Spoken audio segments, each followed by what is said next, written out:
Now, I watched this film with my husband, and I'm still disturbed by it. It's disturbing. It's about a gentleman who figured out that he could steal money from investors by upselling penny stocks and became a multimillionaire, drug addict, hedonist, and then ended up in prison, not for the crimes that he committed, but for a lesser sentence because he ratted out his friends. Now, this is no one to look up to.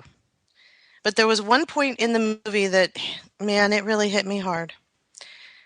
He was all excited because he was about to get a woman, a journalist from Forbes magazine, come into his office, and he had everything set up just perfectly, and he told all of his salesmen on the sales floor, keep everything clean. When the woman showed up, he took her around everywhere, showed her every nook and cranny of the office, sat for photo ops. He was so excited. And then the article came out in Forbes magazine, and it was a hit piece. And he went ballistic. He goes off on his wife. He's driving to work. He's talking to his other members of board of directors, and he's going off on them. He can't believe it. He almost crashes his car. He gets up the stairs and goes to the elevator, and the elevator opens up on the floor, and there is a mob of banking salesmen, junior brokers who want to work for him.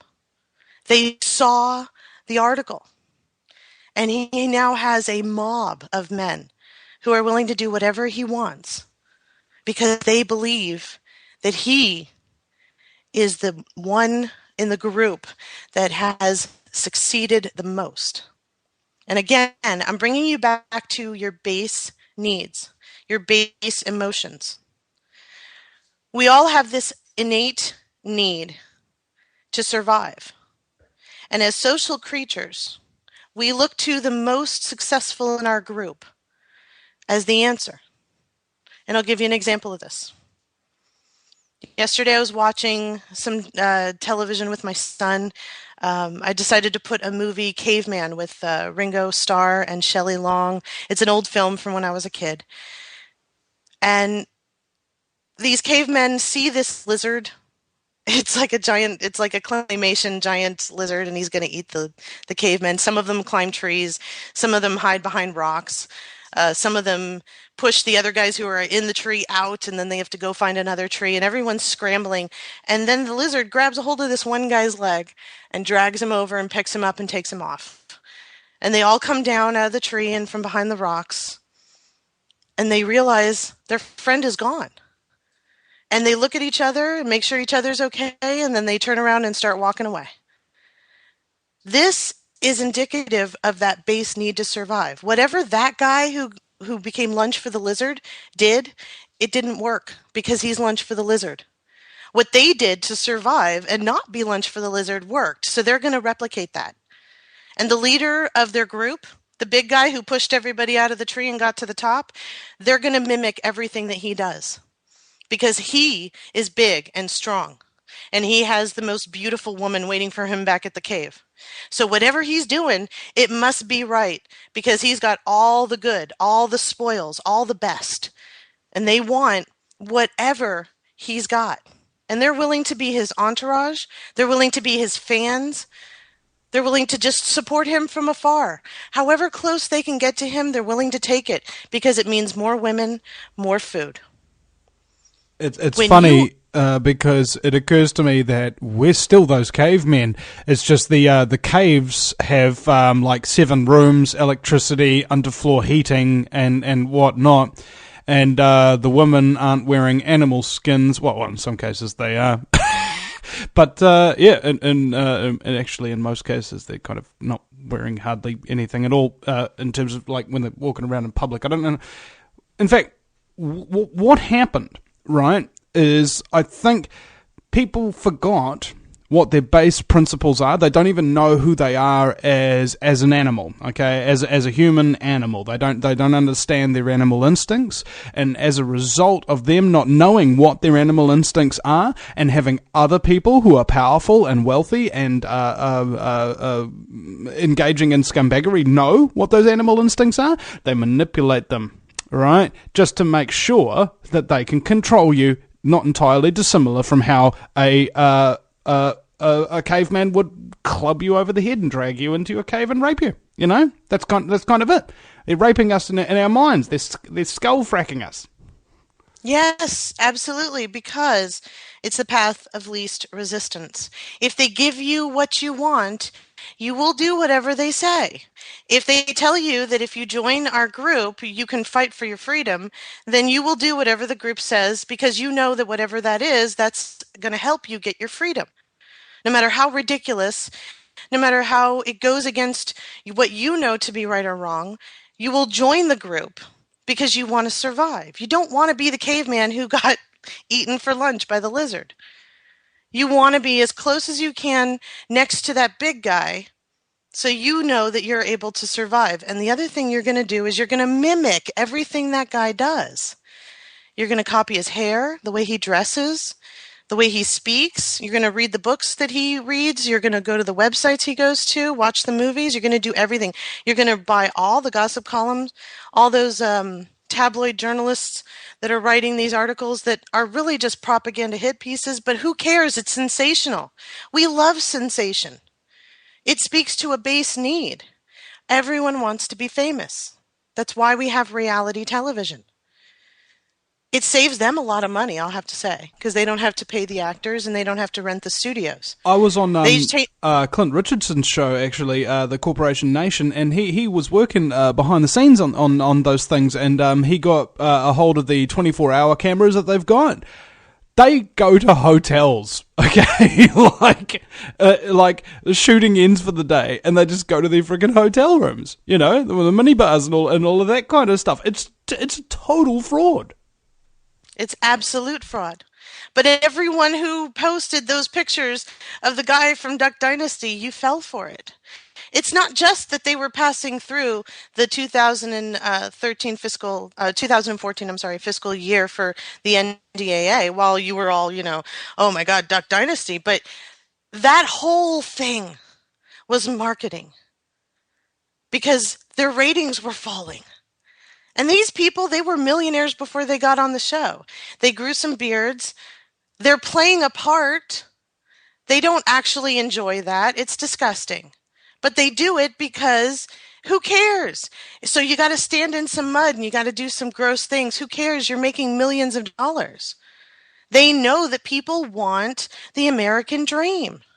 That's what we're all fighting for. We're fighting, we call it fighting for liberty. We call it fighting for a constitutional republic. But what we're really fighting for is that American dream. To have a business, to have a home that's comfortable, to be comfortable in our expenses, to not have to worry, to have enough.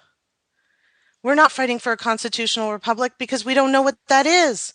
I mean, we've heard the words put together before, and we've seen some pictures, and we've heard some topical explanations as to what that is. And so we think we know what it is because the person who gave us that topical information was of authority. Let me give you an example of this. And I'm going to give you an example of the sales pitch in media because this is very important.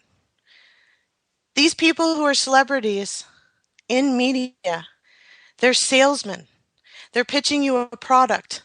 Their product is them because the people who paid money during the commercial breaks want a return. They want a return on the money that they invested. So that person is now a product. And here's how they keep themselves in business and keep you a lifetime customer. I was watching an interview with a gentleman who has been speaking about the markets for a very long time, and I'm not going to mention his name because I want you to understand the information. I don't want you to gravitate towards some idea in your mind about who it might be or what they might be about. It's not about that. I want you to listen to the pitch. This gentleman was talking about emerging markets and how Turkey's at one time getting an influx of millions and millions and millions of dollars to build up their infrastructure, and now their currency has been devalued by 20% and it's going to crash. And the markets are going up and down and up and down and up and down. And the dollar's going to crash. Look at the markets. It's going up and down and up and down. Listen, folks. Remember I said we're all under the influence of 4 things? Drugs, alcohol, rage, and fear. Let's go back to fear. When you look at something like the stock market, in an isolated incident like in one day, it's absolutely terrifying. It's like a roller coaster ride, up and down and up and down. And oh my God, is it going to be good? Is it going to be bad? Am I going to lose money? Am I going to gain money? And then the bell goes off and everyone goes silent and the last numbers come in and everybody's either cheering or they're praying. It's like a roller coaster. They found out in the early 1920s that they could build these machines, and they were shoddy in construction at the time. And let me tell you, every single time someone got on these things, they died. It wasn't just every day or every month. Every time someone got on, a group of people would get on these new roller coasters that were just coming out in the early 1920s. People died every time they rode them. Someone died. I can't say that enough. We still ride roller coasters. It came from a place and time where people wanted the thrill of dying without actually dying. And some people were able to grab a hold of that and survive. Others weren't. But they were willing to pay money for that thrill. And that's what it is on the stock market. Up and down, up and down, up and down. They're fearful. It's exhilarating and it's terrifying all at the same time. It's a roller coaster ride. These people are addicted. Gamblers are addicted. When a gambler loses, in his mind, it's not that he lost, it's that he nearly won.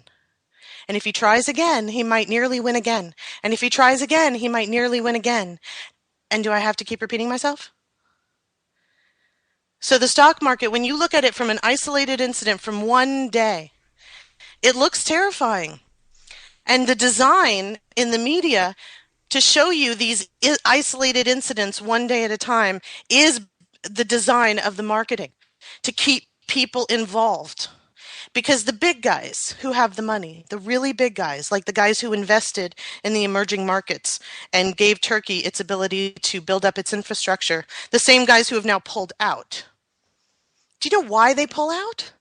They pull out because it's more advantageous for them economically, monetarily, to do so. And as they're pulling out, the small-time investors are watching the big guys. And they move over to where the big guys are and start pouring their money in there. And when the big guys drop that commodity and move over to the left, the small guys then follow along. And when the big guys drop that and move back over to the right, the small guys follow along because they think that the big guys know something that they don't. They think the big guys have an insider tip that they don't. They don't realize that the big guys are doing it on purpose. Another thing that people don't realize when they look at the markets every single day is that you cannot see a trend if you're looking at an isolated incident. In fact, you have to go back 6 months to a year at least to be able to see a trend, to be able to say, wow, this currency is actually degrading. It's being devalued. It's falling. And then you would compare that graph to another graph, and then see 10, 20, 30 years where you can actually see the devaluation of a currency. But every single day, you can't see that. Every week, you can't see that. And the predictions, the reason why the predictions don't come true is because the prediction itself is inconsequential. Remember an idea whose time has come? Remember how they put out the logo and we finished their sentences for them? That's exactly what you're seeing right there. The prediction comes out and it captures that fear, that roller coaster thrill. And people make decisions based on those emotions. Remember? They're speaking to your base emotion. So they're getting you to make decisions based on how you feel. And those decisions are always the ones that we regret. Always. I hear a lot of talk about the revolution. I hear a lot of talk here domestically about an American spring. I don't hear much talk about the day after. The day after is not the sale. The sale is the revolution itself. We'll deal with that bridge when it comes to it. But that's the boring part. That's the reorganization. But if we look at the Arab Springs and we look at all of these fake revolutions, including if you want to go real time and look at what's going on in the Ukraine and what's happening in Venezuela, you see that they have things in place. They have stability operations that they put in place. This is Dime Corps, Blackwater, mercenaries. They show up in that country and they stabilize the population. What does that mean? It means that they put a gun in those people's face and say, you will comply or you're not going to be alive anymore. Get it? I've got a gun in my face. Suddenly I feel a lot more stable, you know? Absolutely. Sure, officer. I'll do whatever you want. Can I make you a coffee? Sure. That sounds like fun. Stability operations are installed, and then they can install their patsy. Now, again, guys, we got to expand our